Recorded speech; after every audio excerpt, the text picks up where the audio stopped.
and kissed Gabriel's wife, said she must be perished alive, and asked whether Gabriel was with her. "Here I am, as right as the mail, Aunt Kate. Go on up, I'll follow," called out Gabriel from the dark.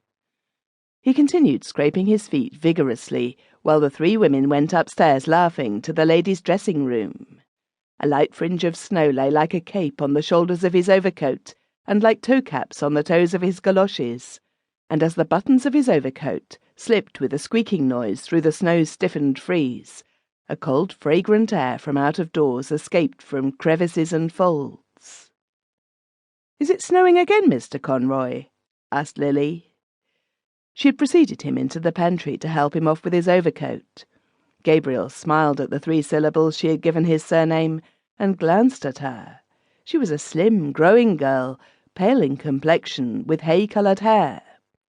The gas in the pantry made her look still paler. Gabriel had known her when she was a child, and used to sit on the lowest step nursing a rag doll. "Yes, Lily," he answered, "and I think we're in for a night of it." He looked up at the pantry ceiling, which was shaking with the stamping and shuffling of feet on the floor above, listened for a moment to the piano, and then glanced at the girl who was folding his overcoat carefully at the end of a shelf.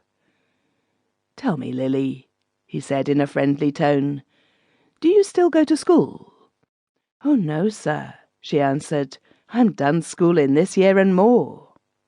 "Oh, then," said Gabriel gaily, "I suppose we'll be going to your wedding one of these fine days with your young man, eh?" The girl glanced back at him over her shoulder and said with great bitterness, "The men that is now is only all palaver and what they can get out of you." Gabriel coloured, as if he felt he had made a mistake, and without looking at her kicked off his galoshes and flicked actively with his muffler at his patent leather shoes. He was a stout, tallish young man. The high colour of his cheeks pushed upwards even to his forehead, where it scattered itself in a few formless patches of pale red, and on his hairless face there scintillated restlessly the polished lenses and the bright gilt rims of the glasses which screened his delicate and restless eyes. His glossy black hair was parted in the middle and brushed in a long curve behind his ears, where it curled slightly beneath the groove left by his hat. When he had flicked lustre into his shoes, he stood up and pulled his waistcoat down more tightly on his plump body. Then he took a coin rapidly from his pocket. "Oh, Lily," he said, thrusting it into her hands, "it's Christmas time, isn't it? Just, here's a little—" He walked rapidly towards the door. "Oh, no, sir," cried the girl, following him. "Really, sir, I wouldn't take it." Christmas time, said Gabriel, almost trotting to the stairs and waving his hand to her in deprecation. The girl, seeing that he had gained the stairs, called out after him, "Well, thank you, sir." He waited outside the drawing-room door until the waltz should finish, listening to the skirts that swept against it and to the shuffling of feet. He was still discomposed by the girl's bitter and sudden retort. It had cast a gloom over him, which he tried to dispel by arranging his cuffs and the bows of his tie. He then took from his waistcoat pocket a little paper and glanced at the headings he had made for his speech. He was undecided about the lines from Robert Browning, for he feared they would be above the heads of his hearers.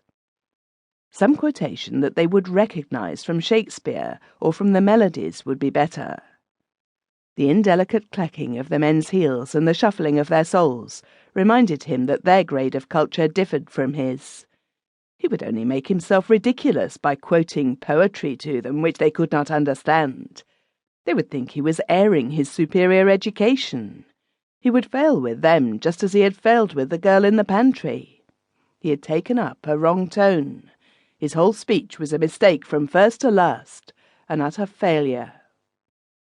Just then, his aunts and his wife came out of the ladies' dressing-room.